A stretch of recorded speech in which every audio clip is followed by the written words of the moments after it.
Greetings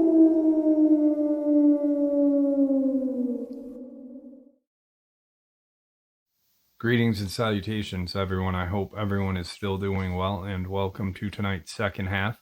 Before we jump into it, a couple quick links. As many of you know, I rely on Patreon, PayPal, channel membership, and the merch to help the channel to continue to grow and go. Links to Patreon, PayPal, and channel membership is in the description below. Merch displayed directly under the video. Also, Dogman Frightening Encounters, Volume 1 through 3, the audiobook versions. They were written and researched by Tom Lyons, narrated and produced by me, Jeff Nadolny. Those audiobooks are available on Audible, Amazon, and iTunes, links to which are also in the description as well. And finally, last but definitely not least, if you'd really like to help support the channel to continue to grow and go, simply subscribe. It does not cost a cent. Click the like button, takes half a second. If you don't want to miss out on any of the informative uploads that I put out daily, click that bell icon, and folks, please leave a comment. Why? Well, because all of these things really do help this channel to continue to grow and go, and yes, they definitely matter. Now, everyone, I have taken far too much of your time.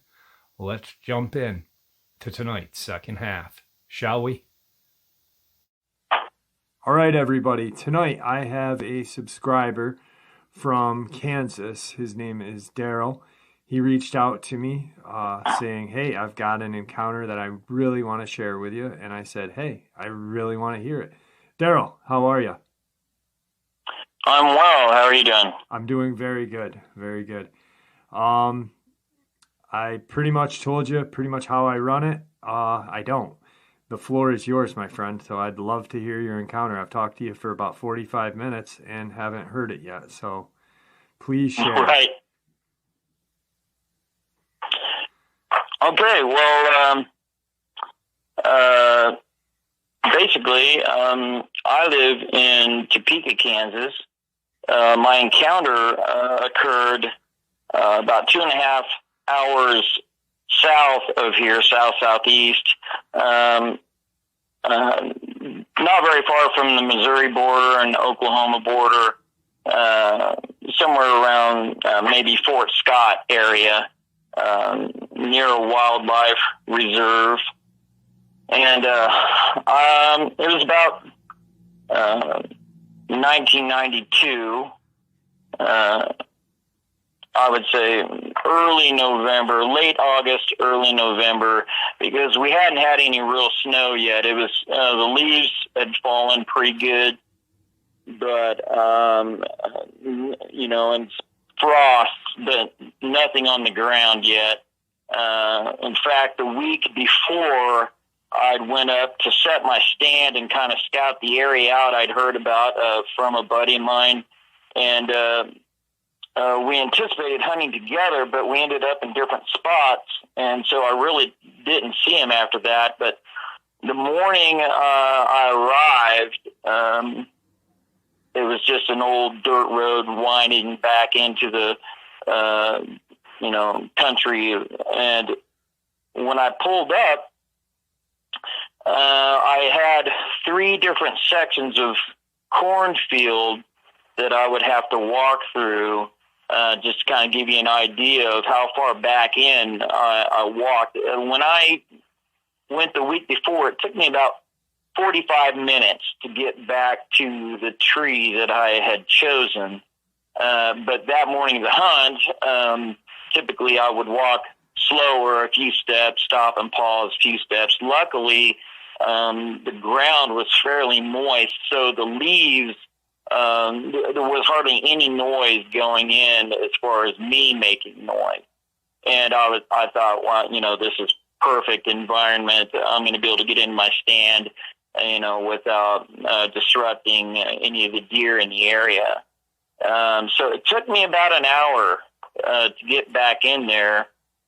And, I hunted quite a bit, so I was really comfortable and at ease in the woods. And it's nice to stop and kind of take stock of what's around you as you're going in, any kind of changes or anything.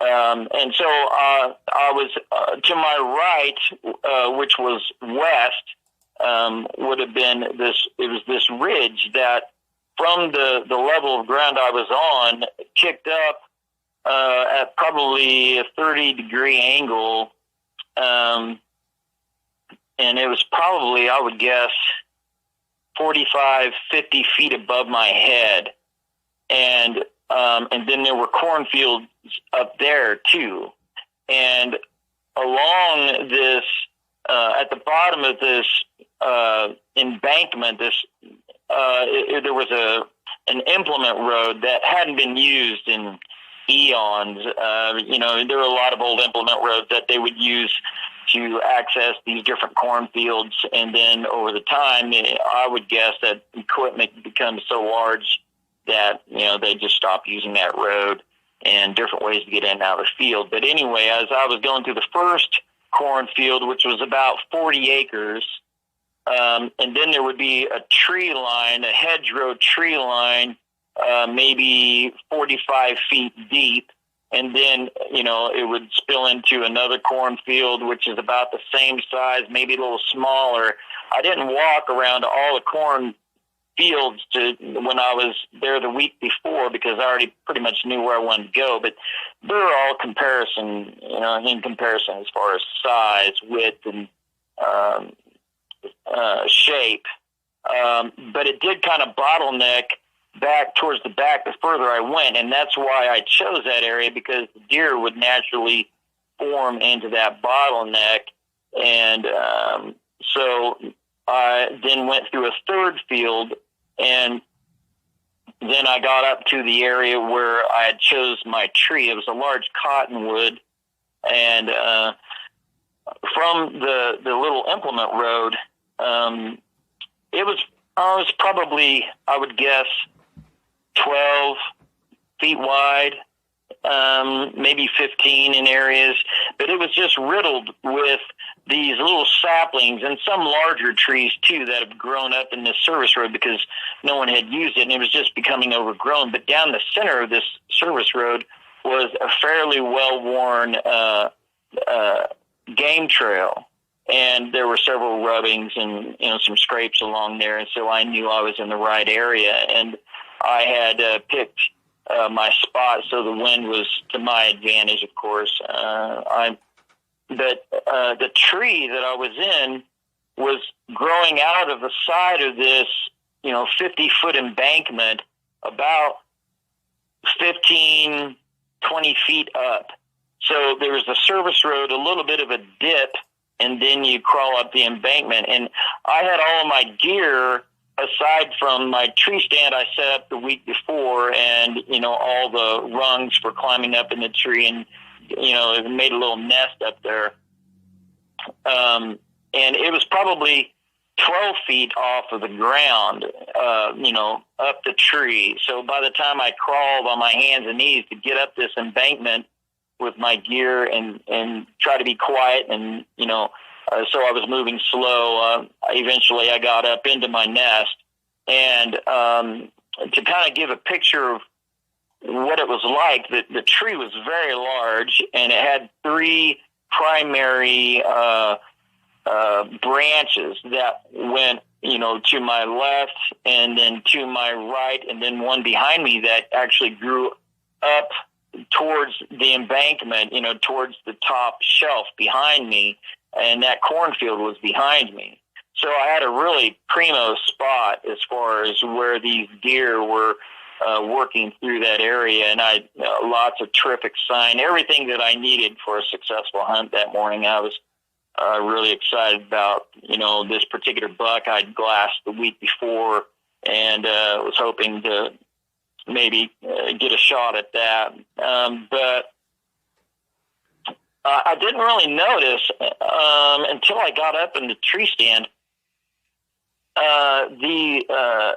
The environment was, well lit to get there. I didn't have to use my lamp at all, and because it wasn't a full moon, but it was bright enough that it was really pleasant. You could see a fair distance with that type of light, and guys that deer hunt, they'll know what I'm talking about. But at any rate, I got my bow. I'd knocked an arrow on my whisker biscuit, and I had my bow hanging there, and I was just kind of settling in. And then I realized that Walt Disney wasn't happening. And I always called it Walt Disney because you sit there long enough, and eventually you watch the world come awake. You'll see different critters, move around. Anything from birds fluttering up to you and realizing you're sitting there, and then they take off. But I had kind of a ghillie suit on that I had made, and so I wasn't anticipating any of that activity because I was blending in with my environment really well. And I'd prepared. I even brought a skunk in and threw it at the bottom of the tree just to give off some off scent in case just for backup, basically, I guess. I started doing that years before that. But anyway, I noticed that it was just pitch quiet. I mean, quieter than I'd ever experienced. It was almost loud because it was so quiet, if that makes any sense. And I didn't really know how to describe it because it never happened to me before. Usually there's some sort of noise, some sort of white noise, or leaves rustling from a squirrel or a rabbit or something that you would expect, like a raccoon digging out a stump or something like that. And none of that was going on. Walt Disney wasn't occurring. There had been times when I'd see a skunk come out of a log and it'd sniff around, go back in, then head out, and then it'd have munchkins following it, out into the world. And that's what I called Walt Disney, because the films from back when I was a kid. And so anyway, it was, I don't know, maybe a couple minutes later when to my right, I caught movement, and I have a little bit of an effect with my eyes. It's a type of night blindness where the cones in your eyes are a little bit rounded off. So until something really comes into an area, it looks like just a dark figure to a degree directly in front of me, but my peripherals are very sharp. So I caught it in my right peripheral, and it was moving along the game trail in my direction, and it was very large, very dark, and it was not, it was just kind of a mass moving towards me, and it was kind of weaving in and out of the saplings, not making any noise. And it was crawling on all fours. It was walking with an unusual gait, but it was moving purposeful, like it had. I first thought it was maybe a bear, and I thought, well, that but I'm in Kansas, and then I thought, well, I'm near Missouri. Arkansas is not that far away. The critters can't tell where a state line is, so I was justifying that, maybe it followed a tributary or just was following game, who knows, and came this far. And because I was in an area where it was fairly thick, I was on private land, but it butted up to some other land. I think it might have been part of government reserve land. I'm not really sure. But the property that I was on was private, and it was fairly thick back in there. And I didn't know for sure how far back in it went, but just by the look of it, it seemed as though it just went on for miles. But everything's sectioned off in that area over there, so it could have been, 2 or 3 miles maybe. But that's quite a bit of space for, something to hide if that's what it decides to do. So anyway, I've got my eye on it, and I'm thinking, well, my hunt's pretty well shot when these deer, get wind of this bear what come along. And then I notice its head is kind of lumbering. It's going side to side, like it's, sniffing the air. And the wind was set up to where it was downwind of me. And I was in my spot on purpose because I knew where the wind was coming from, because I wanted those deer to come out of that bedding and in that corn and come out in front of me for my shot. So with the way it was moving its head, I could tell it was testing the air. It would go left and right, and it was kind of had this rocking kind of, following. And then I realized, well, I wonder if it's zeroing in on me. Even though I had used scent blocker, I take my clothes and I put them in a bag with cedar branches for weeks on end, and I use different types of soaps that have no scent, that you're basically just scrubbing your skin off your body in preparation for the hunt. And even with a skunk at the bottom of my tree, this thing was coming towards me, I realized. And then it moved into a little bit more of an open area where the saplings had ended, and it was just a dirt road. And that was my kill spot. That was the spot that I had taped off and I had measured, and he was between 30 and 35 yards from me. And he was looking left and right, and every time he looked left, I noticed that his eyes had a red hue to them. And I was thinking, well, I've never ever heard of that. I couldn't understand what I was looking at, because I'd never heard of a Dogman before. At that time, I'd heard of, Bigfoot, of course, and I've seen the Patterson film, and this was just not that.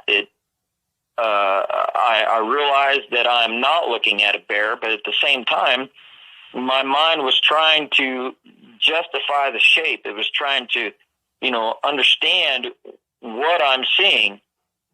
And so it lets out this guttural growl. And I don't know.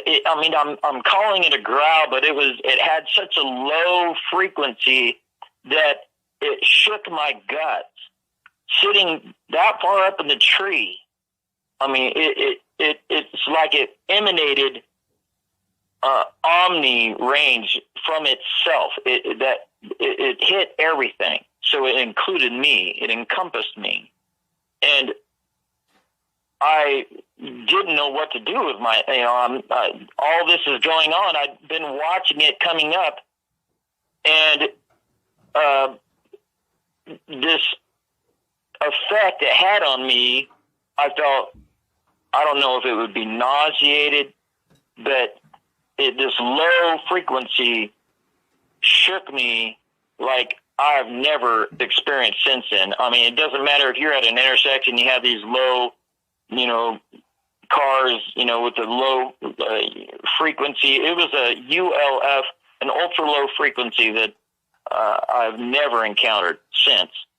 But I have heard on your show other people describe that, and I'm going, yes, that they get it. Those folks get it. And, I wish everyone could understand what that feels like without having to be in the presence of one of these critters.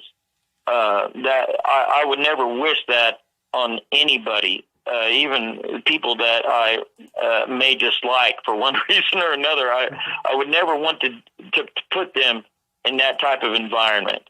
And when it let out that growl, and then it took maybe 3 more steps, right hand, left hand, right hand, and then it just kind of it raised up in the middle of that road, and it took a big whiff to the right and just kind of went and looked right at me, like it sampled the air higher up and then just went boom right at my chest. And I was like, oh man, I'm in big trouble. Even now, my hands are shaking, because to relive that, it's indescribable to people to realize, to be in the presence of a predator like that, I'm still trying to figure out what it is. I had no idea what to do with myself or the situation. And when its red eyes were looking at me, it kind of tilted its head to the right and then straightened back up. And its size was absolutely massive. It took up the road, and it didn't stand when it came up, when it was sniffing above itself.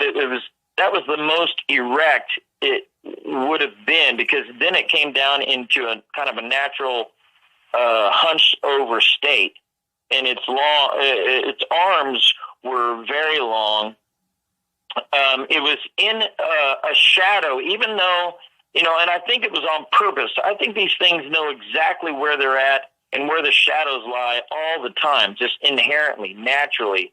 They live it, so they just know where to be all the time to have the best advantage over everything around them. And so when it stood up, it was actually in a shadow. So its eyes were very specific, but I could still see it, just not as well when it passed through the light on those last couple of steps and then stood up in the shadow of the foliage that was blocking the moonlight from getting to it. And when it looked straight at me, I didn't know what to think. And the next thing it does is it takes two steps. It lifts its right leg, steps into the divot that would be the edge of the road, and then steps up the embankment behind a tree. And it covered an incredible amount of space. And it was very quiet. Other than the growl, it made no other sound. I don't know, and I'm sure, given the emotional state I was in at the time, I couldn't hear leaves crunching or anything, but it was wet. So it was an environment that would be beneficial to that animal as well. When it stood up behind the tree, it stood half behind the tree. So its left eye, the side of its head, and part of its, like the lats part of its body was behind the tree. And it was absolutely massive. The shoulders on this thing had to have been 3 feet, if an inch. If I had to guess the weight of it, 400 or 500 pounds. Huge critter. Very purposefully agile. Everything it did had a reason. And it didn't shuffle around. It came, the way it crawled up was very purposeful. It was very sleek. Daryl, not to cut you off, but just two questions really quick. Did it have the ears? Did it have tufts on its ears? And was there a visible tail? It did have tufts, and it did have a tail. And what really brought me out of my whole what in the hell is this thing is when it was behind the tree, it put its hand up on the branch. So there's this tree, and it was a big enough tree that it was able to hide half of itself, its right side, its left side, and its left leg were visible to me, and the left side of its face, like from, I could see most of its muzzle and its left eye and its left ear, which did, it came up off the top of its head. And this critter was almost completely black, other than it favored kind of a gray sheen to it. So when the light hit it just right, it seemed as though its hair was designed to just meld in, like really good camouflage. Like if you had to decide whether you saw something in a shadow or not, you could convince yourself very easily that it actually wasn't there. And but other than that, it was just pretty much all black. It didn't have really long hair. Now, by its head and around onto its shoulders, it had a little bit longer hair. And when it was looking at me, and it put its hand up, and it wrapped its hand around this limb that was also going up the embankment. It was growing in that direction. And when it wrapped its fingers around this limb, like it was just resting it there. And then it looked at me, and its left ear twitched like my dog's ear does. And that twitch brought it home to me, like, holy cow, this thing is real. It's really real. Because I'm not imagining this thing at all, because that it was like a fly type of, or a gnat bothering it, and it just flicked. And its head was enormous. This thing was just, I can't describe how big it was. And the definition to every part of its body was just, incredibly strong. It was muscle bound, but it wasn't, it wasn't overly large like you would imagine maybe a Bigfoot would be. It was just cut, I've heard people talk about Arnold Schwarzenegger and things like that. And, it definitely fell within the realm of that, but in its own way. And so I decided that I needed to see more, around the back side of it. So in the branches that I was sitting in, the cottonwood that I was sitting in, these limbs were massive. I couldn't get my arms around them. When I was tying my safety harnesses on, I had to flick it around and catch the other side. That's how big these things were. And so this was a huge cottonwood. And so I slowly leaned to my right, and I leaned clear over and looked past this branch to be able to see the back side as much of this critter as I could.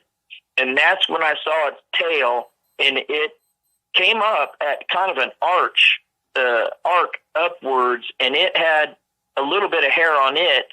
And it was maybe a foot long, something like a foot and a half long. It wasn't like an elongated dog canine tail. It was there, but it wasn't, as long as some of the ones that I've heard about since, discovering your show. And the legs were very thick on the thigh, but reduced as it went down. And then the hock, or that was very pronounced. It was not a man leg. It was definitely canine. It definitely had genitalia. That I noticed when it first stood up and faced me and took the step over, so it was definitely a male. And let's see. So the interesting thing is when I leaned right, so I'm going real slow, and I've got my ghillie suit on and everything, so I'm trying to think that I'm a bush that's, moving real slow like you would when you're hunting anyway. But who am I kidding, right? This thing, it got me no matter what. And so I lean right, and I'm looking at it, and then I start moving back slow. So it was kind of the count of three, like 1001, 1002, 1003. I'm looking at it, and I'm taking that in, and then I go back, and I go about the same. So it took about 3 seconds to get back to a sitting position to where I would then visually engage it again. And during that 3 seconds or so, when I moved from my right to my left, it was gone. It wasn't there. At that point, I was freaking out. I didn't hear anything. I couldn't these things are so good at moving through brush. They just know where to go. It's obvious. There are times when they want to make their presence known, and they'll move bushes and they'll scratch around. They'll growl. They'll make all sorts of noises. But this thing was very purposeful, and at that time my senses were just going crazy. I thought about shooting it with my compound, and I decided not to because I thought all I'm going to do is piss this thing off. You talk about hunting pigs in the side plate on a pig. If you don't hit it right, you're just going to irritate the pig. And to think of how this thing must have been built wisely, I decided not to shoot it, and I'm glad I chose not to, because I don't think I'd be sitting here today speaking about this at all. Right. The only other option was my skinning knife, and I pulled it out of my sheath, and I'm standing there. I feel like a mouse with an eagle coming down on it, and this is my last form of defense. And so I'm standing there waiting for this thing to come up behind me, come up the tree, something. And there's nothing at all. Nothing. And I'm my everything is, this whole thing is in slow motion. A lot of it's just, I don't know if it's because of the way people's heart picks up or it slows down. But everything, a lot of this seemed like it was just like a boo, like slow motion. And then I'd come out of it, and then it'd go boo again, and then come out of it again. And so when I'm standing there with this knife in my hand, waiting basically to die, because I know that all I'm going to do is just stab it a few times if I'm lucky, and I'm gone. On this thing, its fingers were like cigars. They were huge. When it wrapped its hand around the branch, it just kind of it was the confidence it had when it wrapped around it. It was like, it seemed as though it was nonchalant, like I'm just completely relaxed and looking at my next meal, basically, is what his attitude was. But his mouth open, but he didn't have the grin. That's one thing a lot of people spoke about. They have this grimace, like, I've got you, you don't have a choice, give up now, that kind of a thing. That didn't occur, but I definitely recognized his teeth, like his jowl relaxed, but not in an overtly open position.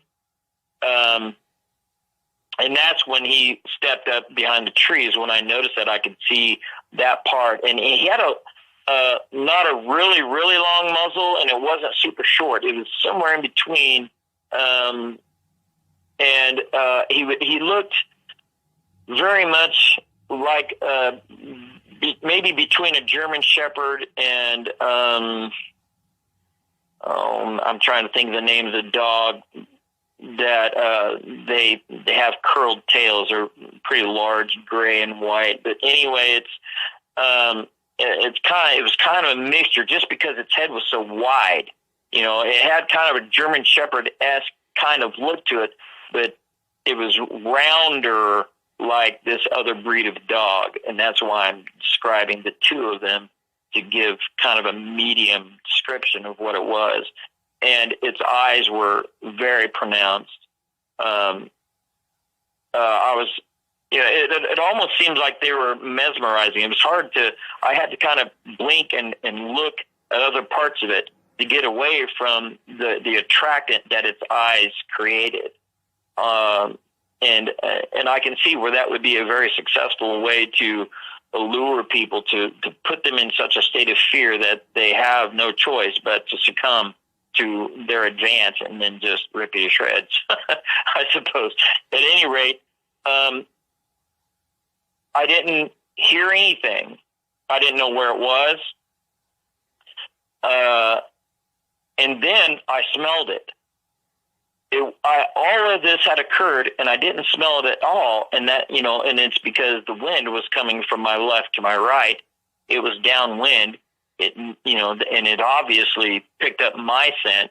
So its sense of smell was way more than a deer, obviously. It was, high predator, type of level. I probably stunk like a typical human, but I think it might have been curious because I had this ghillie suit on, and it might have been kind of trying to figure me out, kind of a thing. Well, it smells like a stinking human, but it doesn't look like a stinking human. What is that thing up in the tree, And that came to me years later as I, trying to work out and rationalize in my mind, why am I alive? Why am I so special? What occurred?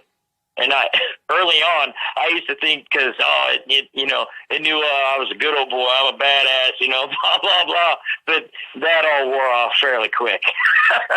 It knew, there's no way that would even be a possibility, considering even the condition I was in physically, I wouldn't have been, but a millisecond worth of effort on this critter. It passed by me up the embankment. So as I was looking from the right, leaning to the left, I then later found out that it had passed by me. It ran up the embankment 50 feet. It went there from where it was at to the top in 3 seconds. So as I was, so it knew, it was intelligent, and it knew, well, he leaned to the right. So as he's leaning back to the left, I'm going to make my move. And it just did it. It went up to the top, and it wasn't until it went along that ridge up above me in the cornfield and got upwind of me to where I was now downwind that I smelled it. And when that hit me, that barrage of stink, I nearly threw up. It was just putrid. It had a wet dog kind of smell, but there was way more on top of it. And I didn't really, I don't know, there was really kind of a garbage smell, but it was just nasty. I mean, I've been in the presence of people who had passed on and,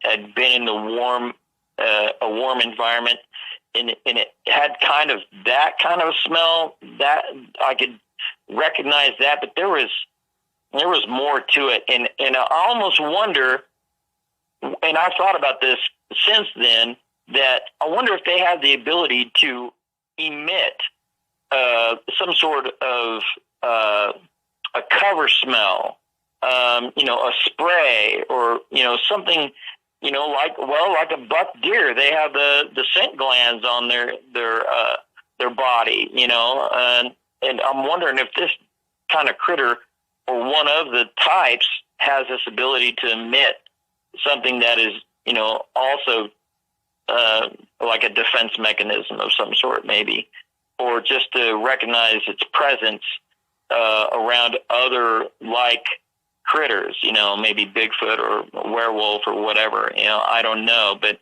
it was gut wrenching smell. Daryl, and not to cut you off again, but we're coming up on about 8 minutes left of record time. Oh, I'm sorry. Yeah. Nope, okay.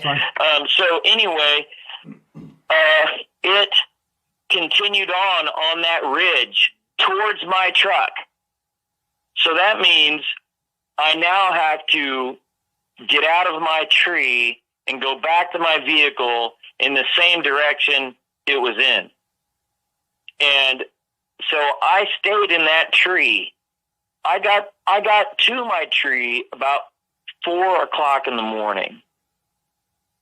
And this encounter happened it was maybe 5-6 minutes. All of this occurred in that amount of time. And then I stayed in that tree till noon that day. I did not leave that tree till the sun was directly above me. And that's when I decided, okay, I'm getting out of here. And I crawled out of the tree. I went down the embankment, and I was getting ready. I took a step towards my truck, and I realized I got to go look at the prints. I couldn't leave without seeing it. So I walked over, and I saw where it stood up and where its right foot twisted and took a step, and I could see the print down in the gully where, you know, like the edge, like what would be like a curb to a road. And it stepped in there and then stepped up behind that tree. And I had to crawl on my hands and knees to get up to where it stepped. The second step, I had to, you know, like help myself up there to get to it. And I was in good shape back then. And then I reached up to try to put my hand on the branch that it just nonchalantly wrapped its fingers around, and I jumped as hard as I could, and I could not swat the bottom of that branch. I was 4 or 5 inches away from it. And that's when I started getting the idea of how tall this thing was. Now, I can jump up and I can swipe an 8-foot ceiling. No big deal. Okay, I could jump up and put my palm print on it easy. So if I can't jump and touch the bottom of the branch, then that means it's close to 9 feet. And its head was above the branch where it rested its hand. So if the branch is close to 9 feet and its head is above that, you know, you can see its collarbone. That means that critter's got to be 9.5 foot tall. And that's when I really started, you know, the second wave of freaking out hit me, and I just bolted. I went down, I tried to get to stay in open areas as much as I could. Everywhere I looked, I anticipated. And I left my equipment in the stand. I left the stand. I left my bow. I left everything. All I had in my hand was my knife.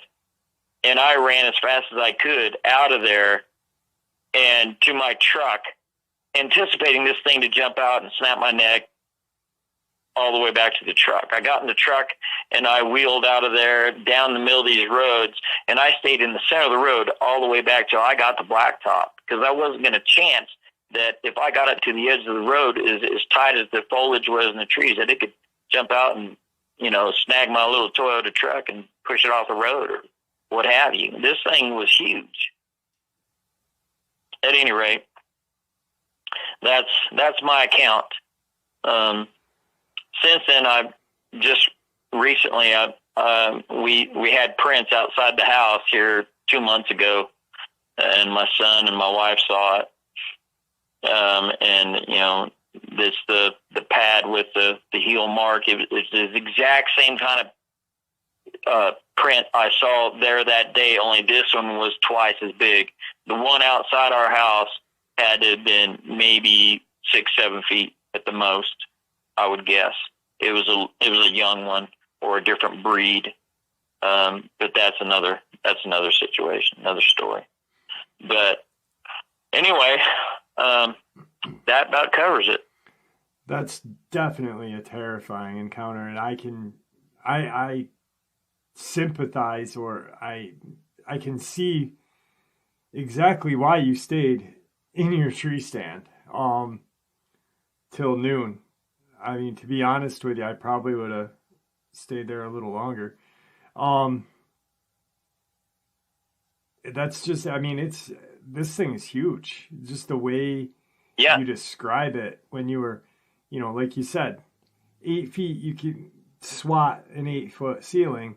9.5 feet is a giant. I mean, God, the average height of a male is what, 5'11", 6 foot tops, you know?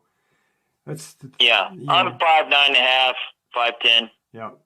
And that's just huge. I mean, just imagine the damage this thing could do. Yeah. And it's just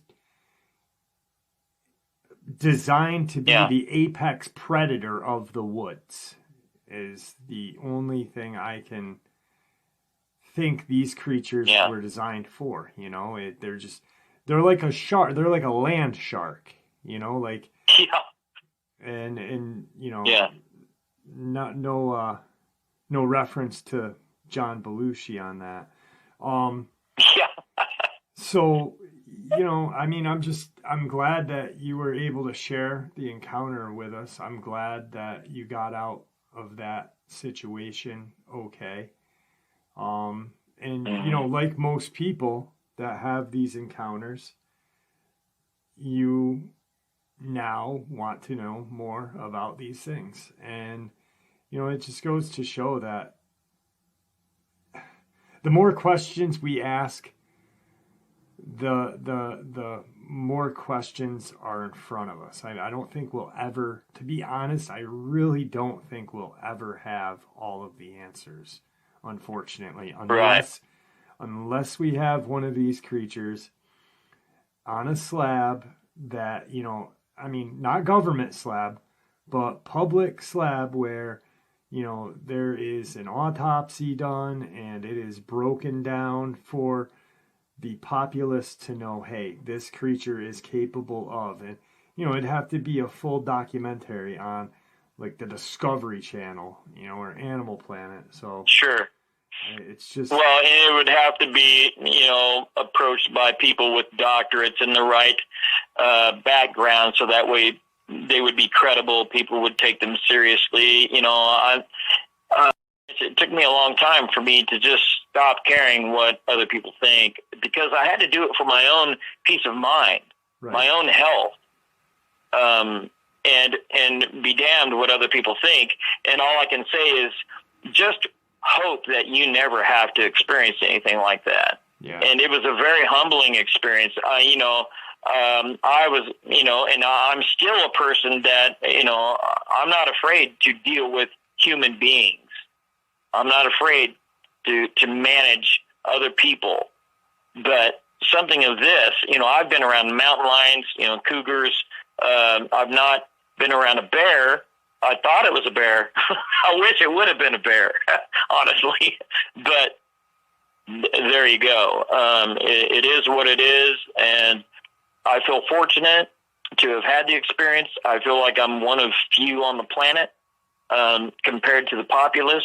But I think there's going to come a time when there are going to be way, way, way more people finding out about these things, and then it's going to just, you know, be there. It's going to explode out onto the populace, and people will have no choice but to recognize the value of what it is. Absolutely. Daryl, we are almost like 30 seconds, 45 seconds before we're out of time. Is there anything that you'd like to say to the Dogman family here? Yeah, I've really enjoyed everybody's interactions. I've learned a lot. I don't know if I should, but, you know, I want to bring up the fact that I learned a lot of truth just from what I know from Victor and what he has shared, and I completely understand his situation. I hope that everyone else takes some time out to consider that value. Other than that, I want to thank everybody that's put everything forward and all your hard work. And I know you deal with a lot, and I feel you're very professional. So that's what brought me on this show, is that helped my confidence with being able to gain acceptance into this environment with what we're all dealing with in one way or another. I appreciate that. It's been an honest pleasure having you on the show, and thank you once again. All right. Be well, y'all. Have a great night. You too. Bye. And there you have it, folks. Tonight's second half. Hope you all enjoyed it as much as I enjoyed sharing it with you.